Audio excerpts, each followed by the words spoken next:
What do you say to people when you photograph them? I coo like a bloody dove. I say, oh, that's absolutely great. Oh, that's it. Oh, that's marvelous. Now we're really getting somewhere. Now we're cooking with gas. Look at me, Cecil. That's absolutely marvellous. Precioso. Oh, good. Excellent. That's too coy.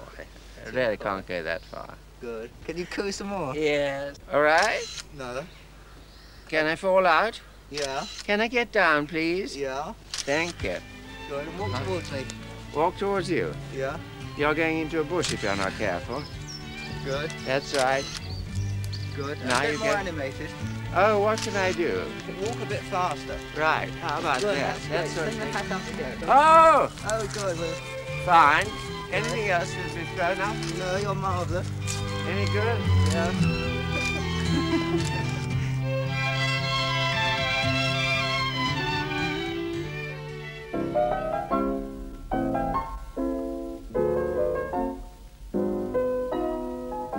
That certain night, that night we met, there was magic abroad in the air.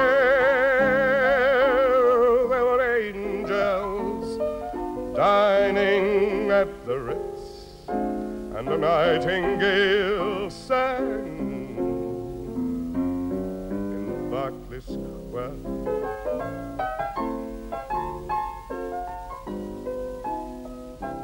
I may be right, I may be wrong, but I'm perfectly willing to swear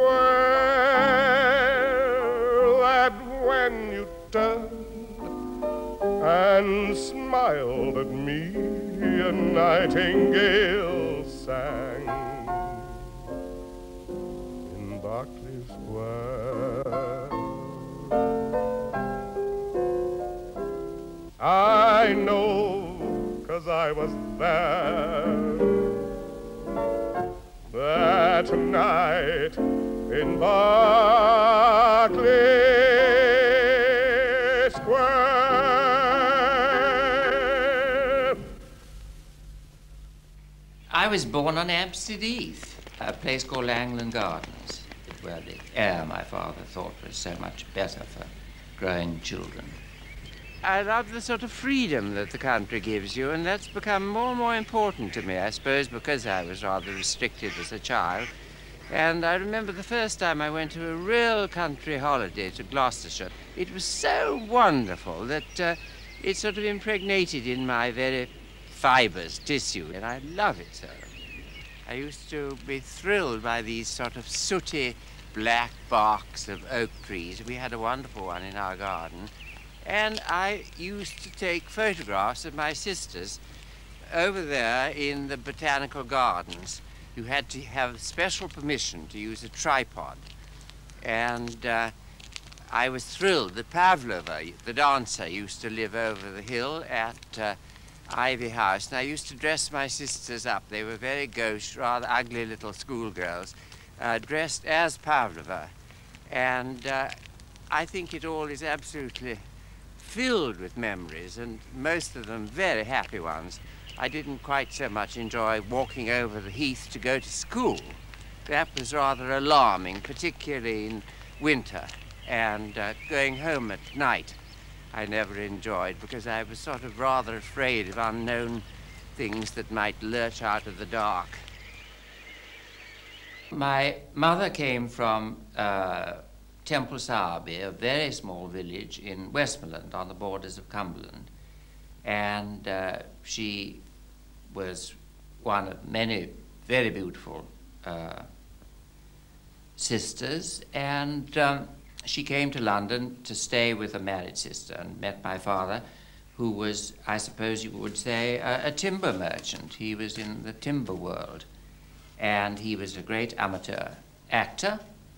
And my mother once went to see a performance of A Bunch of Violets, and my father was playing the leading part, and it was love at first sight. We were told to pose, and we posed we did. And exhausting, too. I mean, at the end, was the only time I stayed still, as you know. Because whenever you said, that's that's fine. Head a little bit that way, head a little bit that way. That's lovely, hold it. And then I'd go like that, and it was absolute torture. Because the more I tried to keep still, the more I twitched. Well, they were very long exposures, weren't they? Well, they were, but by the time 6 o'clock came, I was so exhausted, I was sort of absolutely flopping, so one at least stayed still then. It was so uncomfortable, I remember, because you would say, put your head on one side, stick your chin in, your stomach out, cross your legs. I mean, one was like a ruddy corkscrew in the end. At school, I really was a dud. I was a very bad scholar. I'm pretty near uneducated. I didn't read a book until I was 18, really. I learned a lot at school, but nothing to do with the things that I should have learned. I went to St. Cyprian's at Eastbourne, which was really quite a famous preparatory school where Cyril Connolly and George Orwell were at the same time as me, and we had a very ferocious headmistress. If you got into favor with her, your life was really worth living, but if you were out of favor, as the expression had it, then it really was awful. And I learned how to keep in favor by all sorts of horrible ruses. It's really rather shaming, and I suppose in a way it was good training for later life. He used to sing, and every Saturday night there was a school concert, and he would get up and sing these hits from the Bing Boys and other 1914 reviews. And he would step forward and sing, "If you were the only girl in the world and I was the only boy." And then I say his voice was small but true.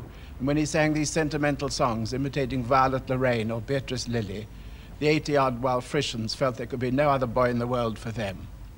For a moment, the whole structure of character and duty tottered, and even the principles of hanging on, muddling through, and building empires were called into question. Well, he was what is called an aesthete. Absolutely. I mean, everything about him was an aesthete. He didn't live for the mind, and he didn't live for games. He lived for his feelings and his response to art, and in this case it was the theatre. I should say his first love was the theatre. I loved acting, and we had end of term Gilbert and Sullivan productions, and I used to curry enormous favor by painting programs which were sold for 2 and 6 to the parents when they came down. So I was useful. My first impression of Cecil didn't especially indicate anything except that he was a very attractive young man, because I saw him in an Oxford sitting room full of chattering people, and there wasn't a chance for him to show much more than that. He's always been very gaily dressed, but I think very subtly has adapted his own style to his stage in life. His clothes are very characteristic. I feel he was perhaps a little inhibited in them by the fact that when we were younger, men's dress was duller and more sober. Oh, good morning, Mr. Glenn. How are you? Nice to see you again.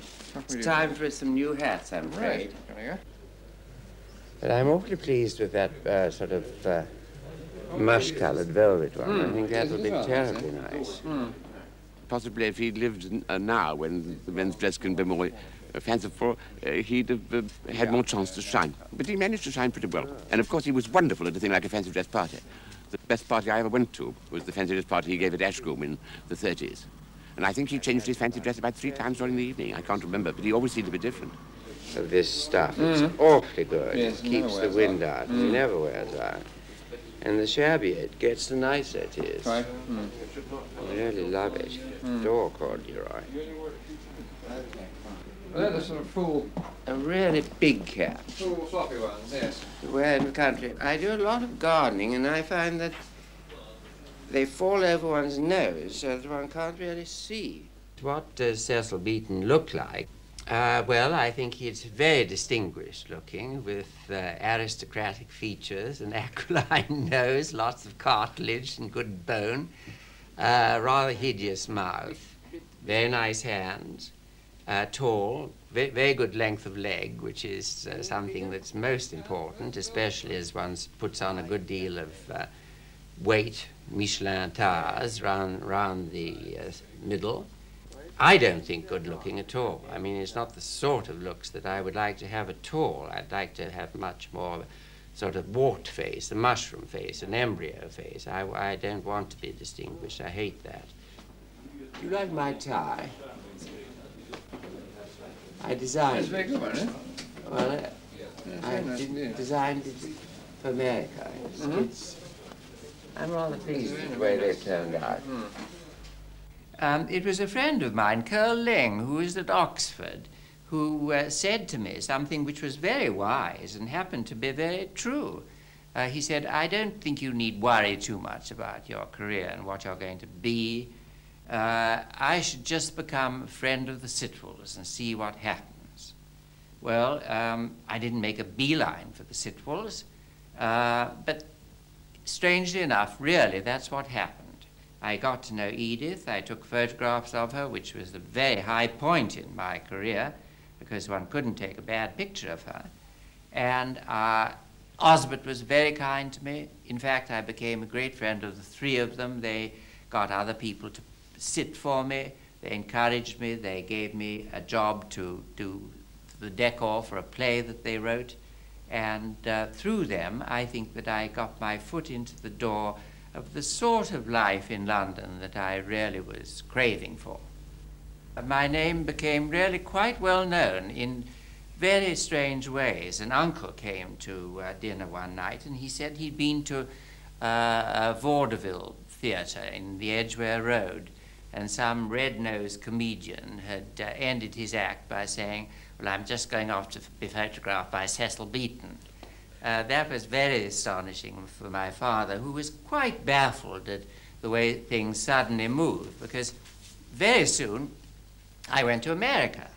I had saved about 50 quid, I suppose. I didn't know what would happen to me, but I was confident that I would really just take America by storm.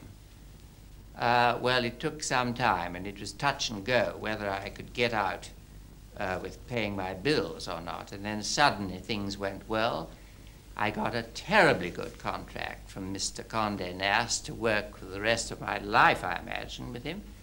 And I showed it to my father, who saw me looking like a piano tuner when I came back. And he said, well, this sounds all right, but is it? Well, he had a point there. Those early ones are very easy to recognize because I just couldn't shove enough into the picture. I mean, the poor sitter didn't stand a chance against the background. The background's more important almost than the sitter, isn't it? Oh, yes, yes, the sitter really just is an extra. So this is more like window dressing than taking pictures? Well, I haven't dressed any windows, so I really don't know. No, but the background's like, it could be a window. Ah, yes. No? Well, except that I don't really quite enjoy the simile. Well, how would you describe them? Well, I think that they're very typical of the period that we talked about when we were always in fancy dress and were very frivolous and quite creative in our own absolutely hectic way.